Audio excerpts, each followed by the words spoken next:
Welcome, Mage. I'm Papa Mage. And I'm Rhino, and welcome to the Extreme Casual MTG Podcast. On this podcast, we are going to be talking about what is the value of premium wafer-thin colored cardboard rectangles with rounded corners. Yes, you guessed it. What's the value of the Magic the Gathering cards? We're going to go through 5 stages of realization about the value of Magic the Gathering cards. And we're going to start out with number 5, the brand new, extremely new player. What are they most interested in when they are first introduced to the cards? And what is that one thing that you can think of right off the top of your head? It is not the rarity. No, it isn't. Well, we have taught a lot of players in the past, a lot of new players, and the things that come up as being the most valuable thing for them is things like the artwork, the fact that the card is a foil, that it has interesting game mechanics. It could even be some of the flavor text on the cards, but it has nothing to do with how rare the actual card is. Rhino has a quick story about a few years back when he taught Magic the Gathering at Scout Camp. Yeah. So when I was at Scout Camp, there was this little shack, not in the woods, and It was actually the Nature Lodge. the Nature Lodge. And Wizards of the Coast, I asked Wizards of the Coast, can you send us some welcome packs? They sent like a big crate of them. Yeah, it was a lot. And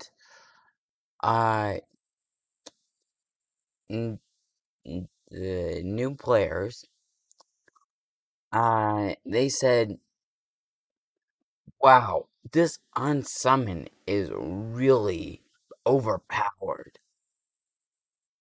And I was like, okay. Yeah.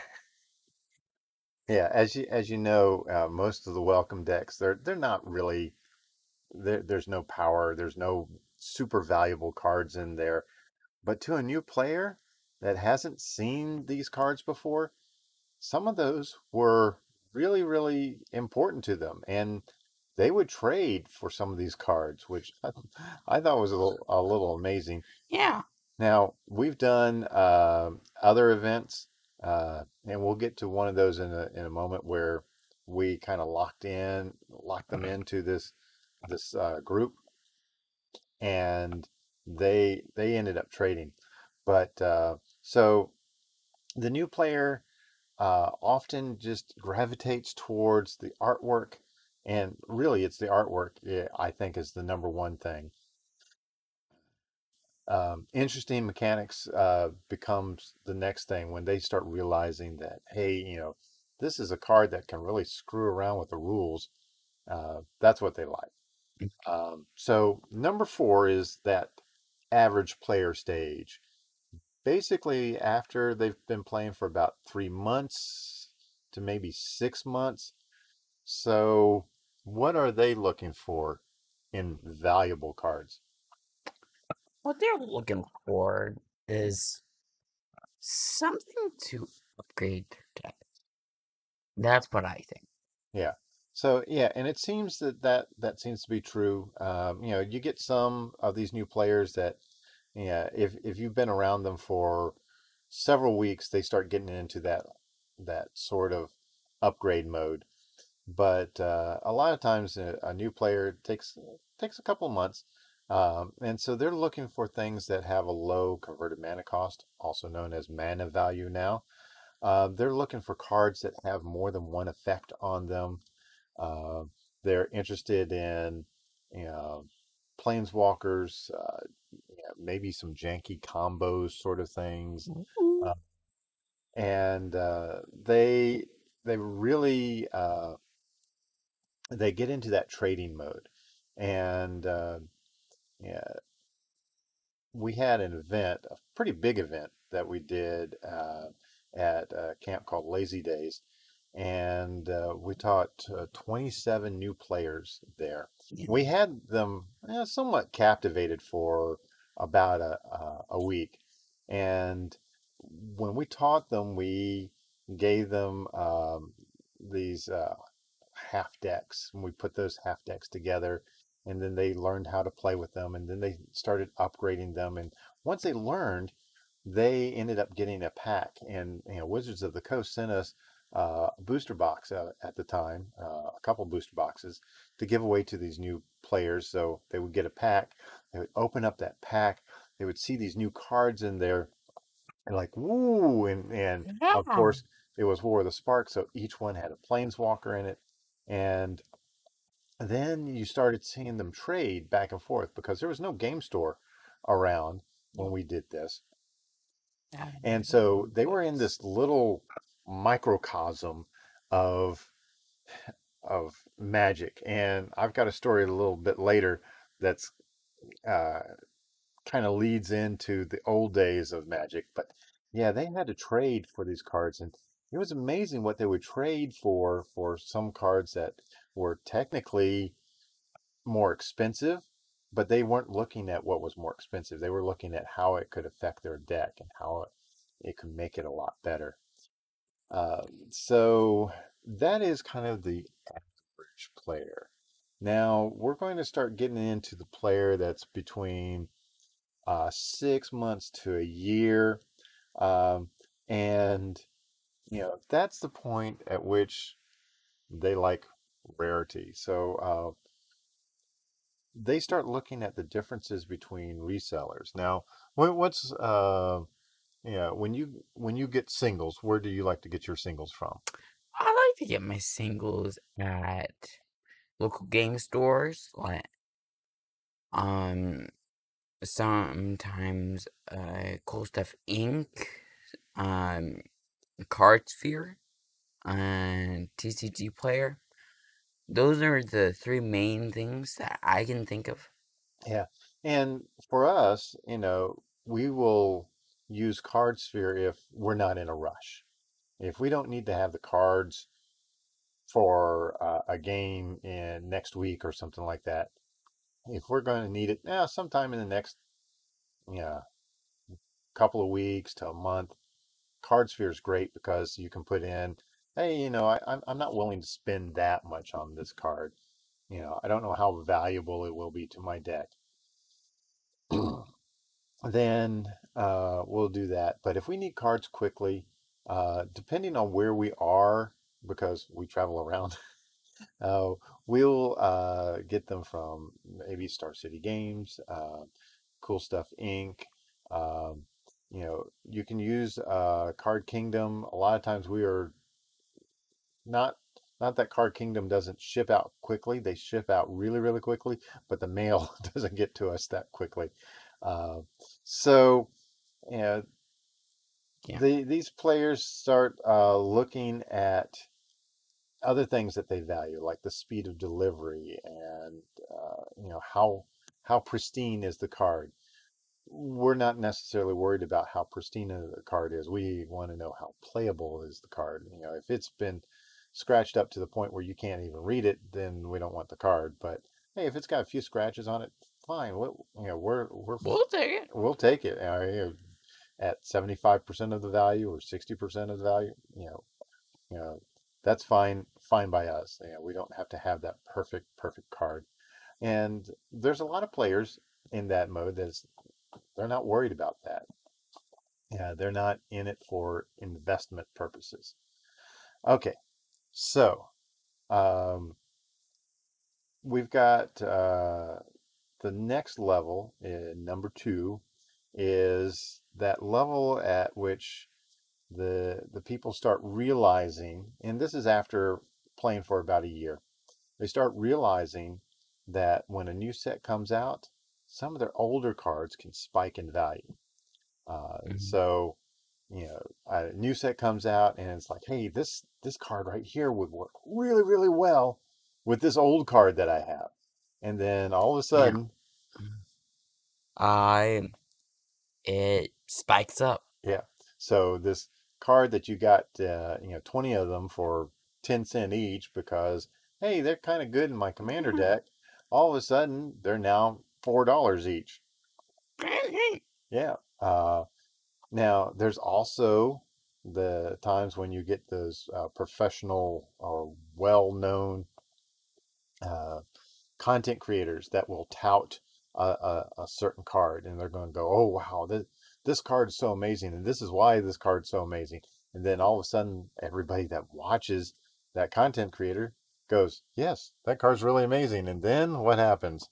It spikes up. Yeah, It goes from 10 cent to $10. yeah, and And it's like, okay, well, hey, I like that card, but then all of a sudden it's just like everybody just you know pulls the cards out of the market. And one of the things that we decided to do this year with the channel that's a little different. is we aren't going to buy booster packs. Yeah, we decided that we weren't going to buy booster boxes. We have in the budget basically to buy a booster box each set. But this year we decided, no, we're going to try buying just the singles that we need. Hmm. And so for Kaldheim, which is the latest set, we went through and we got almost every rare, all the uncommons, um, the commons that we really wanted. And how much have we spent so far? Actually, not sure. It's basically about $65, and and that Uh, that may change a little bit because we've been basically using CardSphere solely for this at this point, and we've got some that are still being delivered that may or may not make it. We did have two cards that haven't made it yet. It's been shipped over a month ago, but we got a refund on that. Um, but these sorts of things, with us going through this little, we're just trying to see if we can do everything that we need to do in a much smarter way. And a lot of players want to do that.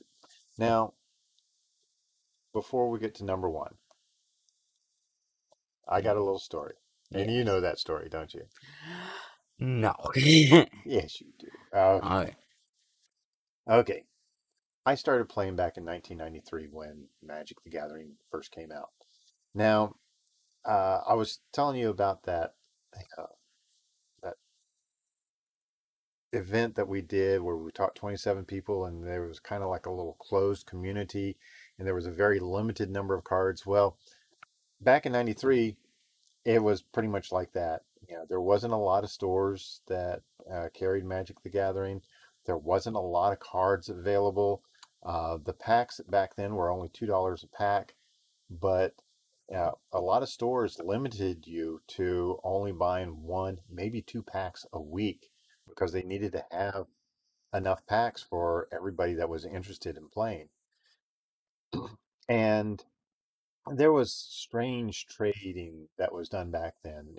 I traded, a swamp for a Mox Jet because I needed the Mox Jet for a deck, and a person said, "Well, swamp's the same thing.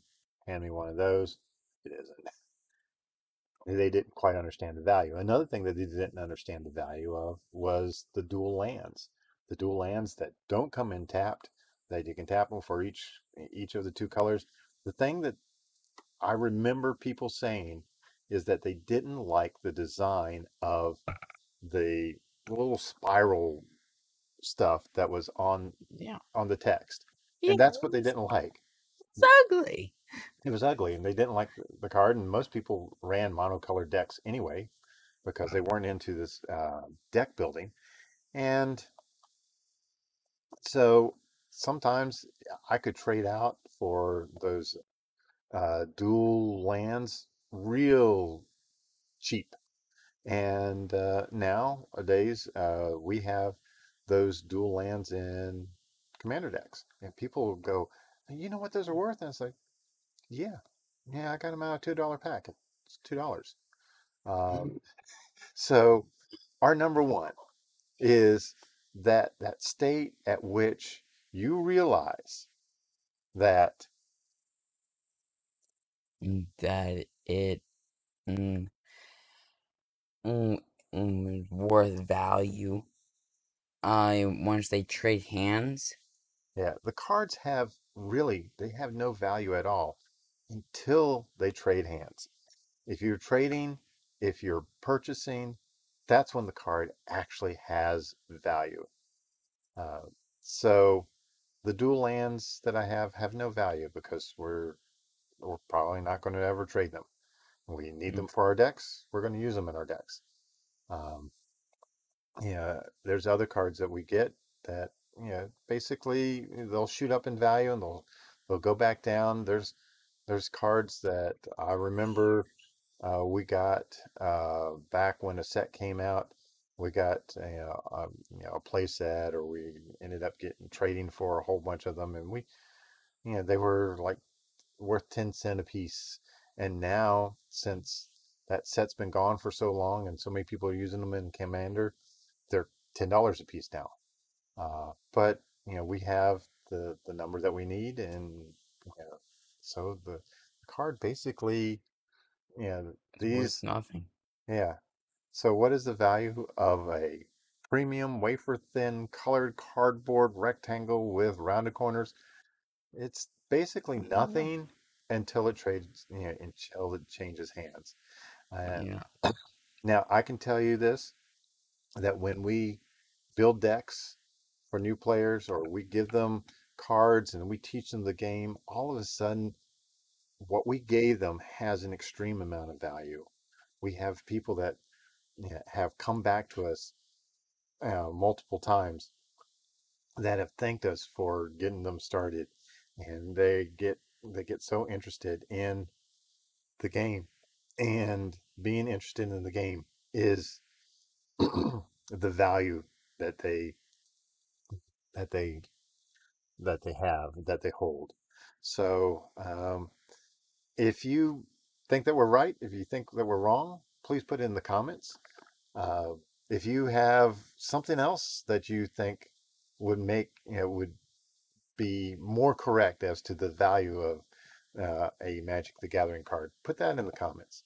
Yeah. Um, if you're listening to this on the podcast, go to youngmage.com and find the uh, the entry there for this podcast, and comment there. We really like to know. We really want to get your feedback on what you think the value of a Magic the Gathering card is. And so that's pretty much what we have for this episode. Yeah.